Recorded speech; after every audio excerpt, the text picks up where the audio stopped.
Le temps se passe étrangement dans la forêt d'un enfant.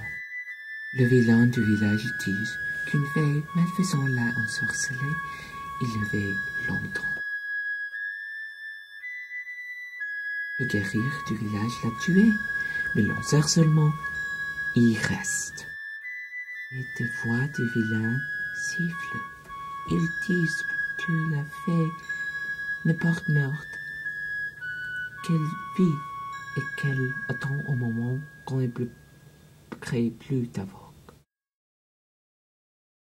La tradition de notre village dit que la tâche d'obtenir l'eau est la tâche pour l'enfant la plus cadet.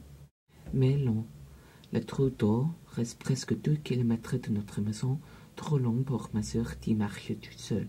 Alors la tâche est mienne, comme l'enfant la plus aîné. Mon père me dit: ne flâne pas, mais suis le chemin exactement. Des bêtes féroces attendent les voyageurs comme toi.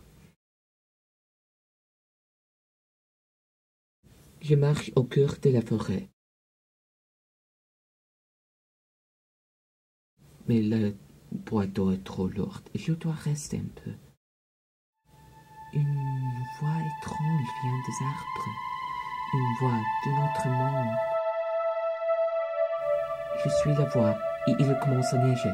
Mais c'est l'été. Pourquoi?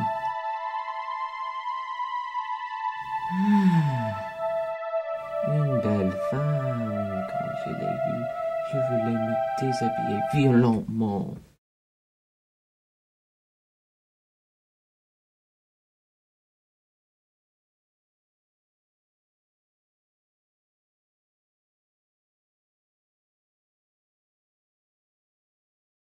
Elle me regarde et elle part. Ne partez pas, ne partez pas. Chantera-t-elle une autre fois pour moi?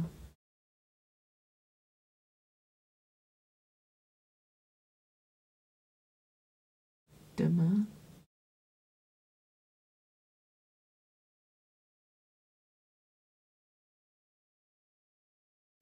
Je suis retournée chez moi ce soir et je donne le bois d'eau à ma mère. Je reste, mais quand je pense aux belles, je dois sourire.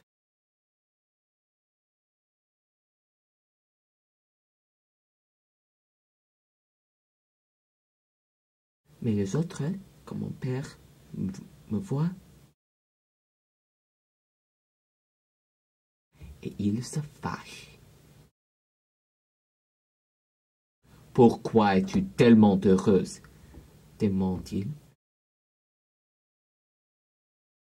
Je suis heureuse d'être retournée chez nous, c'est tout, réponds-je.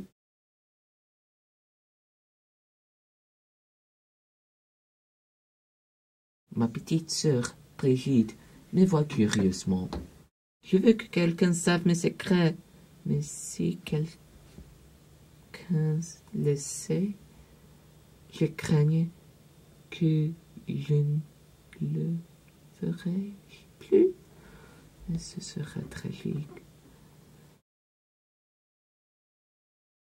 Ce soir, elle était le sujet de mes rêves, dans la même forêt.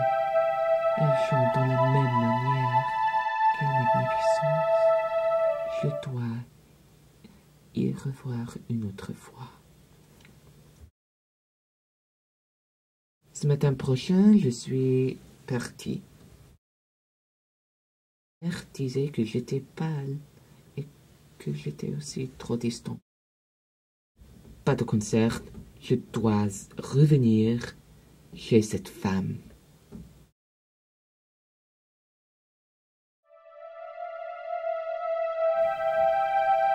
Je suis la voix et voilà. Mais elle me voit avec un regard bizarre. Je savais que tu viendrais ici, dit-elle. Alors, vous chantiez pour moi? Réponds-je. Elle indique oui. Merci, madame. Est une appellation trop grande.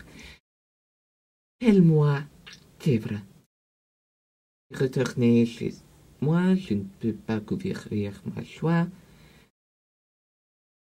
mais ma sœur Brigitte m'attendait.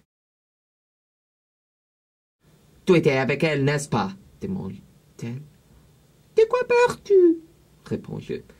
La femme avec les yeux froids, la fée. La fée est morte, Brigitte, tu m'entends? Morte.